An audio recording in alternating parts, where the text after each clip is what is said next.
Hi everyone, welcome to Aviary 4, episode 5 of Breeding British Birds. I'm Oliver and today we are going to be taking a look at the first fledglings of this breeding season. We've got some exciting news with one of the rarer British bird pairs and many developments have happened over this past week. So let's go and take a look.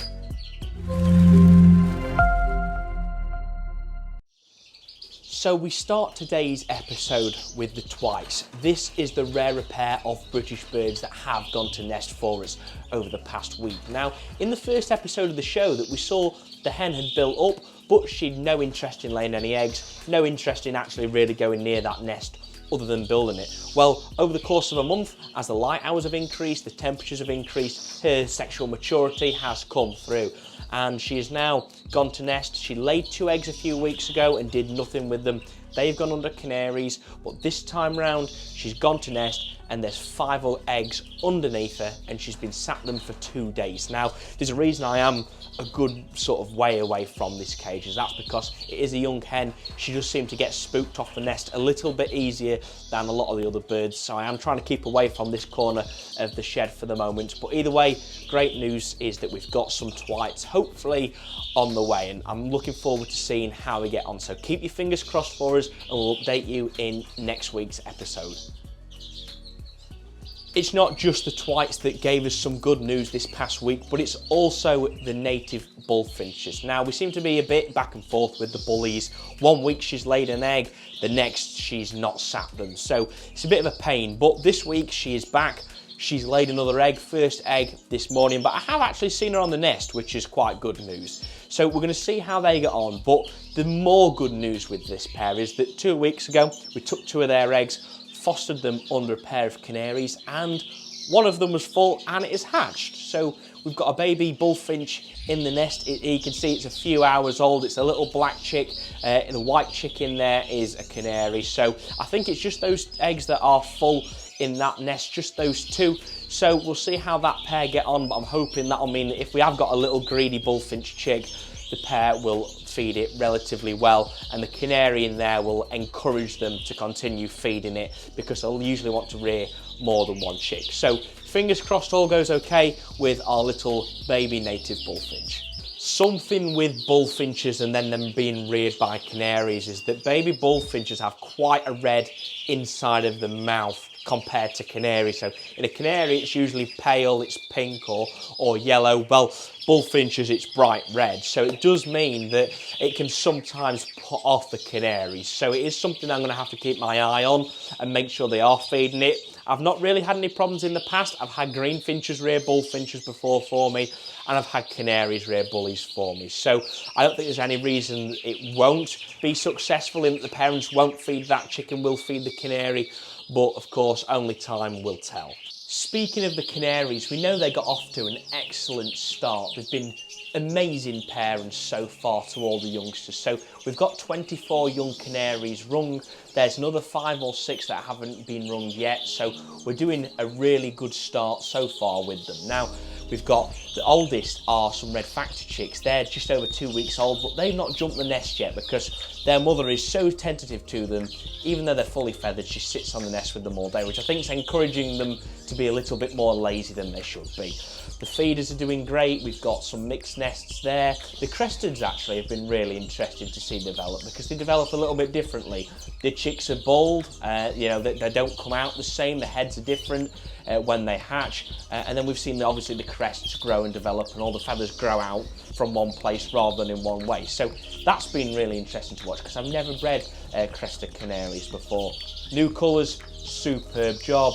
The frills are doing great. We've got 6 frill chicks and they just look excellent. They've not really got the frills on them yet, but they are filling out. So I do expect that this time next week we can expect to see most of the canary chicks actually on the sticks fully jump in the nest. But really great start so far. The rasas are doing well. We've got some other chicks that have obviously recently hatched and other pairs going down. So keep your fingers crossed for us that all stays well with the canaries. But I would say that this first round so far has been very successful.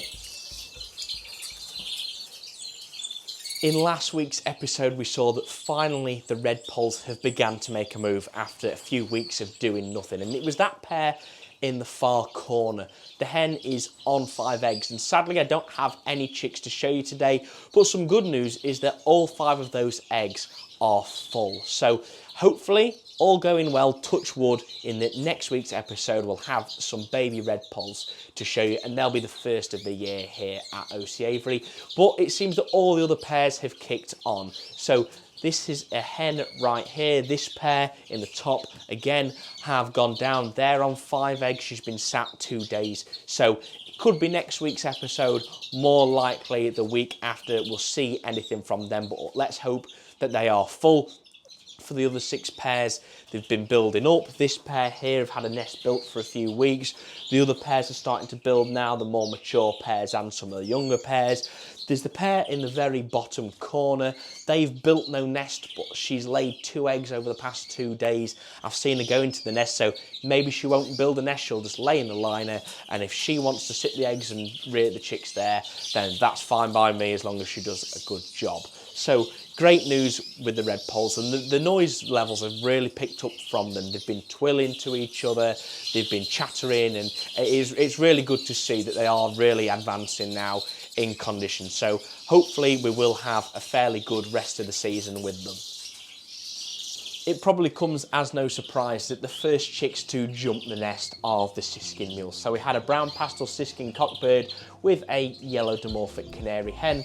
She has hatched these 2 chicks about 14 days ago today, and they have finally jumped the nest. So they've been getting a bit more adventurous, standing on the edge of the nest pan, and finally about today they ventured onto the perch and then onto the floor. They've been practicing flying, crashing into things, making the mother worry sick, and then been chasing her for food. So they're doing really well. We've got a normal cockbird which looks like a yellow bird, and we've got a cinnamon pastel or brown pastel hen, which I think might be another yellow as well. So really good news with the Siskin mules is that they are doing absolutely excellent, and I will of course keep you updated on here and on OC Aviary Instagram page. The other half of the Siskin mule trio is of course the yellow red-eyed clear cinnamon hen. She is back down on 4 eggs. She's been sat just about a week now, and all 4 of those eggs are full. Of course it's with the same cockbird, so fingers crossed that they do go okay, and it might be next week's episode, it might be the one after, that we see her chicks hatch. And speaking of her chicks, we did have 1 full egg from her in the last round. That went underneath one of the crested feeder canary pairs, and that chick is doing super. It's definitely a cinnamon, and I'm fairly convinced it's a cockbird because it hasn't got the pastel in the wings, which is also sex-linked, and she's not a pastel. So I think we've got a cinnamon or brown Siskin mule cockbird in the nest over there. That's about 2 weeks old now. It's doing really well. So great news with the Siskin mules. We have of course got the other mule and hybrid pairs, so the Twite Norwich mule pair, they are rebuilding now. The hen has gone back down for 2 rounds. She had her first round that were clear. The second round we tried to foster out and she ended up breaking the eggs. So I'm going to let them go for another round now, and I'm hoping that with the Twite in a little bit more advanced condition, he will fill the eggs this round. If not, I might have to separate them and try something else. The linnet mule pair are rebuilding after their first round was unsuccessful. The eggs were dead in shell, sadly. Otherwise, we would have had some linnet mules to show you this week. We've got the Redpoll Bullfinch pair. We've got 2 eggs from them. They'll be going under a Canary relatively soon. So we'll see how they get on, and maybe they might be full, who knows. And finally, we've got the Greenfinch crossbill pair outside in the flights where we'll be going next. But sadly, their eggs were clear for a second round now. So we're going to have to let them go a 3rd round, maybe try a little bit of a different tactic to see if we can get the eggs full. And finally, we've got the Greenfinch. So it's been really up and down this past week. We obviously saw the highs a few weeks ago where we put all the new cover in and they went straight to nest and it worked a treat. But now we've got another hurdle to overcome, and that is fertility. So out of the 4 flights in here, we've got some full eggs in the nest at the far end, 4 full eggs from that pair which are due next week. So hopefully we'll see those in the next episode. But for flight 4, and flight 2, we've had clear eggs. Flight 3, I've built up laid eggs and not sat at the moment. So really hit and miss with them. Now we need to fix these fertility issues. We can't be having this happen. So I'm gonna change the seed mixers, get them on a lighter seed mix. Hopefully the cockbirds will drop some weight if they are perhaps a little bit fat. I'm gonna put some dandelions in there, some more dandelions, and hoping that will stimulate them a bit more for higher fertility. And I am gonna give them a fertility supplement in their water as well. And hopefully that'll mean the next round will be full. But obviously, frustrating so far with the greenies. The only bit of good news I can give you, other than that pair at the end, is that the pair in the cage inside have got 4 eggs. 2 of them are full and they are due next week. And the one chick that we do have under the pair of frills is doing excellent. It's very greedy. It gets fed as much as it wants. We've rung that chick now and it will be due to fledge pretty much any day now. So everyone, that is it for episode 5 of Breeding British Birds. So if you have enjoyed the show today, seeing the ups and downs of British bird keeping, then please make sure to subscribe down below so you don't miss any more future content. If you've enjoyed it, do smash a like on it as well. It's very much appreciated. And make sure to follow us on Instagram and Facebook for updates and behind the scenes of all of the birds every single day. So thank you very much for watching and I'll see you in the next one. Take care.